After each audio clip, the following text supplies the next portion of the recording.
Hello friends. आज हम लोग भारत के संविधान में एक नया चैप्टर देखेंगे, contracts and suits and right to property. जो भी भारत सरकार या राज्य सरकारें कॉन्ट्रैक्ट करती हैं या मुकदमे करती हैं किसी के खिलाफ, या अपना मुकदमों को डिफेंड करती हैं, उसके संबंध में है।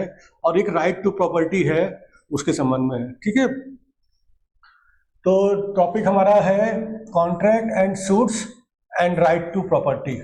ठीक है, ये संविधान के पार्ट 12 में दिया हुआ है और चैप्टर है 3 और 4। ठीक है, आर्टिकल ज्यादा नहीं है, आर्टिकल 299 से 300A तक। आर्टिकल 299 कॉन्ट्रैक्ट्स के संबंध में है। जो भी कॉन्ट्रैक्ट राज्य सरकार या भारत सरकार करेगी तो वो कैसे होंगे। जो भी केंद्र सरकार जो भी कॉन्ट्रैक्ट करेगी, जिसको उसकी एग्जीक्यूटिव पावर है, उसको इस्तेमाल करते हुए वो भारत के राष्ट्रपति के नाम से करेगी। ठीक है, in the name of the president of India. और राज्य सरकारें जो करेंगी कॉन्ट्रैक्ट, वो गवर्नर ऑफ द स्टेट के नाम से करेंगी। ठीक है, और इसके लिए इसका मतलब ये नहीं है कि राष्ट्रपति खुद आके दस्तखत करेंगे उस कॉन्ट्रैक्ट पे, गवर्नर खुद आके दस्तखत करेंगे, केवल उनके नाम से किया जाएगा। और वो करेगा को इसके लिए रूल्स बनाए गए हैं कि कैसे एग्जीक्यूट होंगे कॉन्ट्रैक्ट, और कौन पर्सन क्या बोलते हैं इस पे साइन करेगा, किस मैनर में साइन होगा, कौन ऑथराइज करेगा। ये सब के लिए रूल्स बनाए गए हैं, सेंट्रल गवर्नमेंट में भी और स्टेट गवर्नमेंट में भी। और उसी हिसाब से ये कॉन्ट्रैक्ट एंटर किए जाएंगे। और दूसरी बात ये है कि चाहे प्रेसिडेंट हो या गवर्नर हो, भले उनके नाम से किया जा रहा है कॉन्ट्रैक्ट, उनकी किसी प्रकार की कोई लायबिलिटी नहीं होगी इस मैटर पे। ठीक है,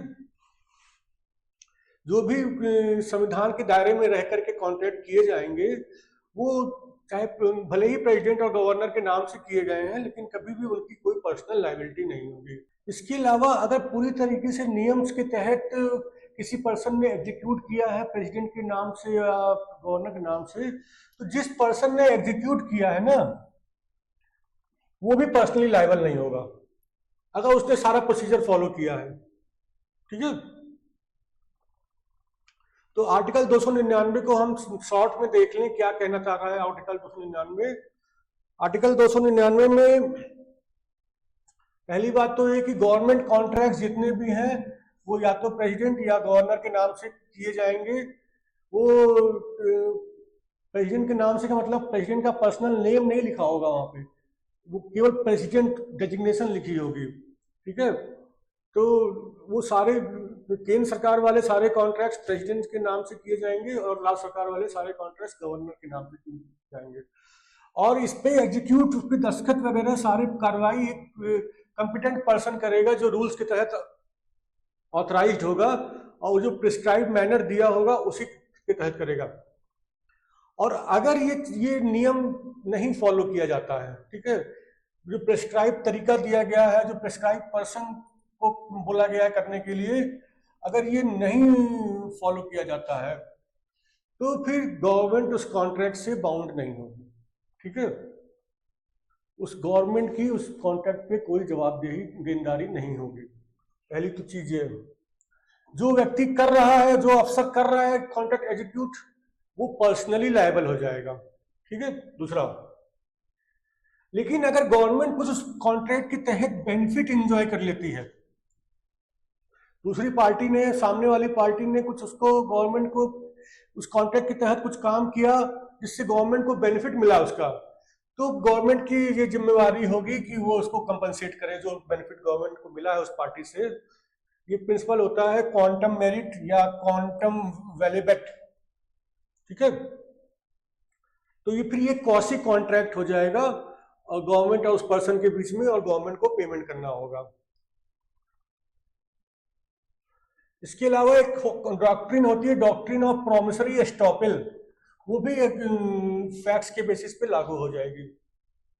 लेकिन किसी भी हालत में प्रेसिडेंट या गवर्नर पर्सनली लायबल कभी भी नहीं होंगे, चाहे कुछ भी हो जाए। ठीक है, तो अब ये हमने देखा कि जो आर्टिकल 299 के प्रोविजंस हैं, ये बिल्कुल मैंडेटरी है, ऑप्शनल नहीं है किसी के लिए।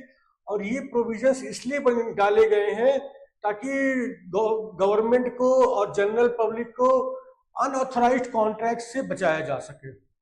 ठीक है, दोनों के इंटरेस्ट सेफ गार्ड हो सके। अब आ जाते हैं नेक्स्ट टॉपिक पे, suits and proceedings, article 300। Government of India जो होती है वो किसी के खिलाफ मुकदमा कर भी सकती है, किसी भी पर्सन, ऑर्गेनाइजेशन, कंपनी वगैरह के खिलाफ, और कोई भी पर्सन, ऑर्गेनाइजेशन, कंपनी वगैरह गवर्नमेंट पर भी मुकदमा कर सकती है, तो गवर्नमेंट उसको डिफेंड करेगी। ठीक है, तो गवर्नमेंट खुद भी किसी पे मुकदमा कर सकती है और कोई पर्सन गवर्नमेंट के ऊपर भी मुकदमा कर सकता है। इसके अलावा स्टेट गवर्नमेंट के लिए भी यही है, स्टेट गवर्नमेंट भी किसी पे मुकदमा कर सकती है और कोई व्यक्ति स्टेट गवर्नमेंट पर भी मुकदमा कर सकता है। जैसे एक प्राइवेट इंडिविजुअल, एक पर्सन है ना, वैसे गवर्नमेंट है, चाहे स्टेट गवर्नमेंट हो चाहे सेंट्रल गवर्नमेंट हो, वो भी एक ज्यूरिस्टिक पर्सन है।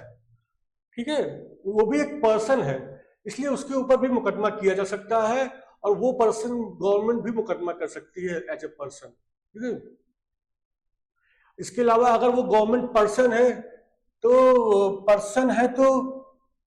वो प्रॉपर्टी ओन भी कर सकती है।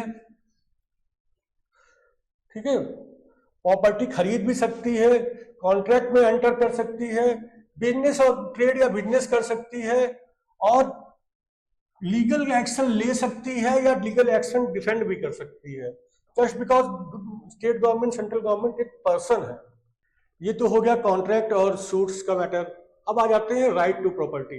पहले फंडामेंटल राइट्स में एक और फंडामेंटल राइट होता था, राइट टू प्रॉपर्टी, वो कुछ साल पहले खत्म कर दिया गया है। अब right to property fundamental right नहीं है, लेकिन ये फिर भी कॉन्स्टिट्यूशनल राइट है, क्योंकि ये आर्टिकल 300A डाला गया है, इसके तहत ये राइट दिया गया है।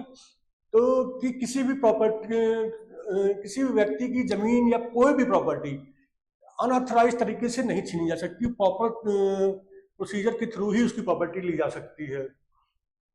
प्रॉपर्टी क्या क्या होती है ये भी हम पढ़ेंगे। तो आर्टिकल 300A है, persons not to be deprived of property save by authority of law. बिना कानून की अथॉरिटी के कोई व्यक्ति की प्रॉपर्टी उसकी छीनी नहीं जा सकती है, जब तक कि ऐसा कोई कानून ना हो।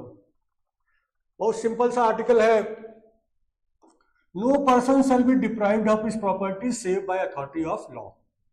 अगर कानून में इजाजत है, कोई कानून बना है, चाहे राज्य सरकार का चाहे केंद्र सरकार का, और उसमें इजाजत है, उसमें लिखा हुआ है, प्रोसीजर दिया हुआ है, तब किसी व्यक्ति की प्रॉपर्टी जबरदस्ती ली जा सकती है। ठीक है, लेकिन अगर नहीं है तो फिर वो नहीं लिया जा सकता उसको। हमने अभी डिस्कस किया था कि ये right to property fundamental right नहीं है, लेकिन ये कॉन्स्टिट्यूशनल राइट है, क्योंकि आर्टिकल 300A में दिया गया है, और ये एक ऑर्डिनरी लॉ, साधारण लॉ जो विधानसभा बनाए चाहे पार्लियामेंट बनाए, उसके अंतर्गत रेगुलेट होता है ये राइट। ठीक है, अगर किसी की प्राइवेट प्रॉपर्टी गवर्नमेंट को लेनी है तो उसके लिए एक कानून होना चाहिए जिसमें ऐसे प्रावधान हो कि प्रॉपर्टी ली जाएगी इस पर्पस के लिए। ऐसे बिना उस कानून के कोई नहीं ले सकता।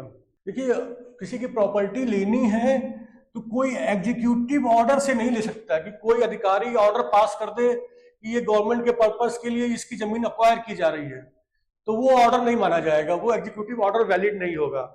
उसके लिए या तो एक कानून एक्ट होना चाहिए, चाहे पार्लियामेंट का हो चाहे स्टेट लेजिस्लेचर का हो, या फिर कोई रूल या स्टैट्यूटरी ऑर्डर हो जिसका कि लीगल फोर्स हो, फोर्स ऑफ लॉ हो। ठीक है, उस लॉ के तहत ही वो प्रॉपर्टी उसकी ली जाएगी। किसी अधिकारी के एग्जीक्यूटिव ऑर्डर जारी कर देने से किसी की प्रॉपर्टी नहीं ली जा सकती है। और ये जो भी लेजिस्लेचर ये लॉ पास करेगी, चाहे पार्लियामेंट चाहे स्टेट लेजिस्लेचर, वो उसमें लिखेगी कि किस पर्पस के लिए उसकी प्राइवेट प्रॉपर्टी ली जा रही है। ठीक है, और कितना उस व्यक्ति को कंपेंसेशन दिया जाएगा, ये उस लॉ में लिखा होगा। देखिए, आर्टिकल 32 ये राइट टू प्रॉपर्टी जो है, ये कोई फंडामेंटल राइट नहीं है, क्योंकि वहां से हटा दिया गया है। इसलिए कोई रिट नहीं फाइल कर सकता कोई व्यक्ति सुप्रीम कोर्ट में आर्टिकल 32 के तहत, कोई भी आर्टिकल 32 के तहत रिट नहीं फाइल कर सकता। लेकिन ये सुप्रीम कोर्ट में नहीं फाइल कर सकता, लेकिन आर्टिकल 226 के तहत हाई कोर्ट में रिट जाती है। ठीक है, उसमें वो एग्री पर्सन अपना फाइल कर सकता है रिट। लेकिन आर्टिकल 32 के तहत सुप्रीम कोर्ट में नहीं कर सकता, क्योंकि ये फंडामेंटल राइट नहीं है, ये कॉन्स्टिट्यूशनल राइट हो गया है अब। तो राइट टू प्रॉपर्टी का में क्या शामिल है? राइट टू प्रॉपर्टी में शामिल है right to use the property in accordance with the law as it stands at a particular time. जो भी कानून अभी इस समय उस समय है लागू, उस लॉ कानून के दायरे में रहते हुए अपनी प्राइवेट प्रॉपर्टी को एंजॉय करना, यूज करने का अधिकार, इसको कहते हैं राइट टू प्रॉपर्टी। अब प्रॉपर्टी का क्या मतलब है? प्रॉपर्टी का मतलब केवल और केवल लैंड नहीं है, ठीक है, जमीन केवल प्रॉपर्टी नहीं होती है, इसमें तमाम इंटेलिजिबल्स भी हैं, जैसे कॉपीराइट, दूसरी इंटेलेक्चुअल प्रॉपर्टी, पेटेंट वगैरह है, और सारे तरह के इंटरेस्ट जो कानून द्वारा रिकॉग्नाइज किए गए हैं वो सब इसमें शामिल है। इसलिए इसको प्रॉपर्टी को केवल आप जमीन ना समझिएगा। तो सुप्रीम कोर्ट ने भी कहा है कि प्रॉपर्टी शब्द को बिल्कुल लिबरल मीनिंग दिया जाना चाहिए, ठीक है। इसमें सुप्रीम कोर्ट ने कहा है इसमें मनी भी शामिल है, कॉन्ट्रैक्ट भी शामिल है, इंटरेस्ट इन प्रॉपर्टी भी शामिल है, जैसे कि एक अलॉटी का इंटरेस्ट, एक लाइसेंसी का इंटरेस्ट, मॉर्गेज और लीजी ऑफ अ प्रॉपर्टी, ये सब शामिल है प्रॉपर्टी के अंदर, ठीक है फ्रेंड्स, थैंक यू।